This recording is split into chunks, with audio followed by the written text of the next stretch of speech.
faut comprendre une chose.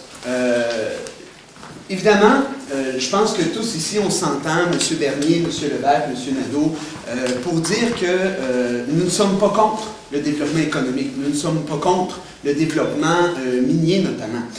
Seulement, ce dont on est convaincu, c'est que si des communautés ne désirent pas ou désirent avoir leur mot à dire sur le développement de leur territoire, malheureusement, le cadre législatif actuel ne leur permet pas d'avoir ce mot à dire. Hein? Vous savez, on n'a aucun problème à avoir des communautés qui veulent accueillir des projets miniers, pouvoir le faire. Et ça, on s'en réjouit. Seulement, le cadre législatif actuel, advenant qu'une communauté comme Saint-Camille, comme le bassin versant du lac Massawippi, ou comme d'autres communautés au Québec, désirent voir leur communauté se développer autrement que par l'entremise du projet d'un développement gazier notamment, eh bien malheureusement, la loi ne leur permet pas d'affirmer ce désir-là.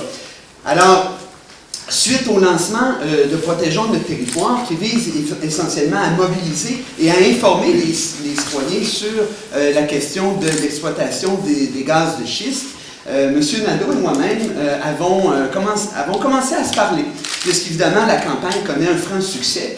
Et suite à ces discussions-là, on a décidé d'en venir à une forme d'union, c'est-à-dire que notre combat était le même, c'est-à-dire de s'assurer que les communautés locales puissent avoir les outils nécessaires, avoir leur mot à dire dans le développement des communautés. Et là, je tiens à faire un point. Vous savez, suite au lancement de Protégeons notre territoire, par l'entremise de la ministre responsable de l'Estrie, il a été dit finalement que la formation politique que je représentais, finalement, bloquait l'adoption d'un projet de loi qui visait justement à donner des outils. Or, ce que l'on croit, c'est que, vous le savez mieux que moi peut-être, le régime minier actuel date du 19e siècle.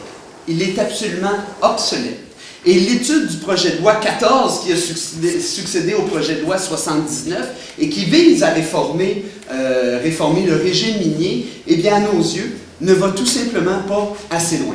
Quand on pense que le gouvernement a refusé, par exemple, de donner aux communautés leur mot à dire, ou du moins qu'il ne va pas assez loin, hein, il permet des zones d'exclusion simplement en périmètre urbain ou en périmètre de villégiature, alors que ces zones d'exclusion n'auraient absolument rien changé pour Saint-Camille qui voulait avoir son mot à dire. On se rend compte que ce n'est pas suffisant.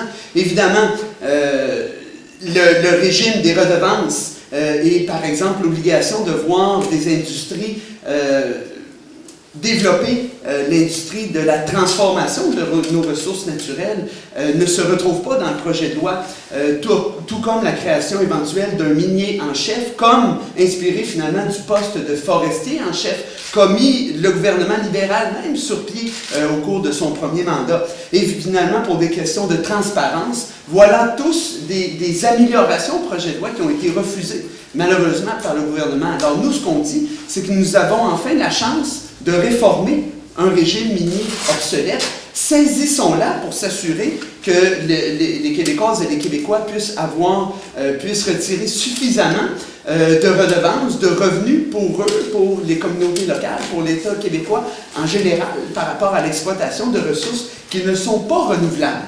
Vous le savez mieux que moi, le principe de développement durable se base sur trois principes, soit le développement économique, oui, mais aussi un développement économique qui respecte l'environnement et aussi les communautés locales. Or, malheureusement, notamment au niveau du respect des lois environnementales et du respect de l'acceptabilité sociale, malheureusement, on ne trouve pas des outils nécessaires pour les faire valoir dans le projet de loi qui est actuellement sur la table et que nous recommencerons à étudier au cours de la rentrée parlementaire de la semaine prochaine.